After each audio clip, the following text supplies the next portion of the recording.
Hong Kong, Netherlands, Switzerland, ये सारी tax free countries हैं। टैक्स फ्री कंट्रीज मतलब जहां पे आपको कोई टैक्स नहीं देना। हमारी गवर्नमेंट जहां पे अलग अलग तरीके के टैक्स कलेक्ट करती है, हाउस टैक्स, रोड टैक्स, पहले वैट था, वीएटी, अब जीएसटी हो गया, इंपोर्ट ड्यूटी, इनकम टैक्स, तब जाके ये किसी तरीके से पैसे कमाती है और ये देश की डेवलपमेंट या फिर किसी तरीके की सब्सिडी प्रोवाइड करती है हमें। पर ये जो टैक्स फ्री कंट्री है, ये आखिर पैसे कैसे कमाती है? इनके भी एम्प्लॉयज होते हैं, गवर्नमेंट एम्प्लॉयज होते हैं, मिलिट्री है, पुलिस है, अपनी आर्मी को स्ट्रांग करने के लिए अलग अलग वेपन पे पैसे खर्च होते हैं। तो आखिर ये पैसा कैसे कमा रही है? ये अपनी देश की डेवलपमेंट कैसे कर रही है? या फिर ये कंट्रीज ऐसा कुछ कर रही है जो हम नहीं देख पा रहे हैं या फिर हम देख के भी नजरअंदाज करते हैं। पहला पॉइंट आता है इंपोर्ट और एक्सपोर्ट ड्यूटी। जितनी भी टैक्स फ्री कंट्रीज हैं, अगर वहां पे कोई टैक्स नहीं होगा तो वहां पे हर एक इंडिविजुअल जाना चाहेगा। इंडिविजुअल नहीं, हर एक कॉर्पोरेट या ऑफिस भी जाना चाहेगा। तो वहां पे हर कोई जाना चाहेगा, तो वहां पे ऑफिसेज खुलेंगी, फैक्ट्री खुलेंगी, तो वहां पे इंपोर्ट एक्सपोर्ट होगा। तो ये टैक्स फ्री कंट्रीज क्या करती है कि ठीक है, आप आओ, ऑफिसेज खोलो, बिजनेस करो, हमें कोई प्रॉब्लम नहीं है, पर आप इंपोर्ट एक्सपोर्ट जितना करोगे हम उस पर टैक्स लेंगे। डायरेक्टली ना सही, इनडायरेक्टली टैक्स दे रहे हैं। सेकंड आता है रजिस्ट्रेशन टैक्स। कुछ कंट्रीज ऐसी है जो कहती है ठीक है आप इंपोर्ट एक्सपोर्ट भी कर लो, पर वहां पे आपको कंपनी रजिस्टर करवानी है तो उसके हम पैसे लेंगे, जो कि बिल्कुल लीगल है। पर पॉइंट यहाँ पे ये आता है कि आफ्टर अ पीरियड, मतलब 6 महीने, 1 साल या फिर एक स्पेसिफिक टाइम के बाद आपको वो कंपनी रिन्यू करवानी पड़ेगी। आपको दोबारा उतने पैसे देने पड़ेंगे जितने आपने रजिस्ट्रेशन के टाइम पे दिया।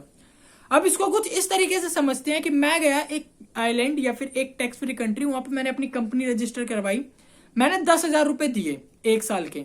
तो अब किसी भी कंपनी के लिए 10,000 रुपए कोई बहुत बड़ी बात नहीं है, पर वो मुझे अगले साल फिर देने होंगे और उसके बाद भी देने होंगे, हर साल मुझे देने पड़ेंगे। तो पॉइंट ये है कि 10,000 रुपए इंपॉर्टेंट नहीं है, द नंबर ऑफ कितनी कंपनीज वहां पे रजिस्टर्ड हो रही हैं ये मैटर करता है। अगर मैं आपको एग्जांपल से समझाऊं तो एक आइलैंड है सेंट मैरिको, वहां की पॉपुलेशन है 3 से 4 लाख, लेकिन वहां पे रजिस्टर्ड कंपनी है 7 लाख से ज्यादा। मतलब एक बंदे पे 2 कंपनी रजिस्टर्ड है। तो आप ये सोच लो, अगर वहां की गवर्नमेंट एक कंपनी से 10,000 रुपए भी मई साल का लेती है तो वो कितना रेवेन्यू जनरेट कर रही है।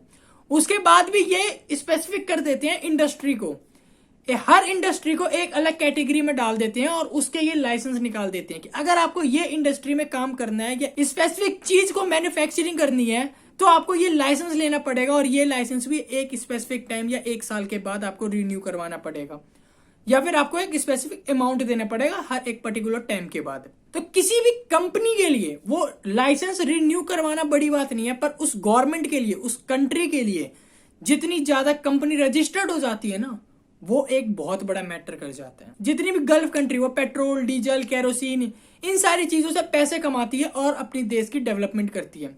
पर वहां पे बहुत ऐसी कंपनीज है जहां पे ना इंपोर्ट एक्सपोर्ट है, ना रजिस्ट्रेशन का कोई पंगा है, और ना ही उनके पास कोई तेल का कुआं है। अब जितनी भी ये टैक्स फ्री कंट्रीज है जिनके पास कुछ भी नहीं है, जो मैंने पहले मेंशन किया है, वो काम करती है टूरिज्म के ऊपर। अब इसको कुछ इस तरीके से समझते हैं, इंडिया टैक्स फ्री है, वहां पे आप टूरिस्ट के लिए कोई टैक्स नहीं है। आप इंडिया आते हो, घूमते हो, खाते हो, पीते हो, इंडिया के अंदर आप शॉपिंग करते हो, सामान खरीदते हो, प्रोडक्ट खरीदते हो। तो अब जितने ज्यादा प्रोडक्ट खरीदोगे उतने ज्यादा पैसा इंडिया कमाएगा, और वो इनडायरेक्टली पैसा इंडिया में ही रहेगा, और वहां से फिर गवर्नमेंट अपने पैसा कमाती है और डेवलपमेंट में पैसे लगाती है। इसके बाद भी ये कंट्रीज डिपार्चर टैक्स लगाते हैं। मतलब आप एक देश में जाते हो, आप इंडिया आते हो घूमने के लिए, आप हर चीज करते हो, घूमते हो, खाते हो, पीते हो, मौज करते हो, पर जब आप अपने देश जाने लगोगे वापस तो आपको एक डिपार्चर टैक्स देना पड़ेगा। मतलब आपको अब इंडिया से बाहर निकलने के लिए आपको एक टैक्स देना पड़ेगा। ये सारे जितने भी टैक्स है, ये सारे इनडायरेक्ट टैक्स है, कोई भी डायरेक्टली टैक्स नहीं ले रहा।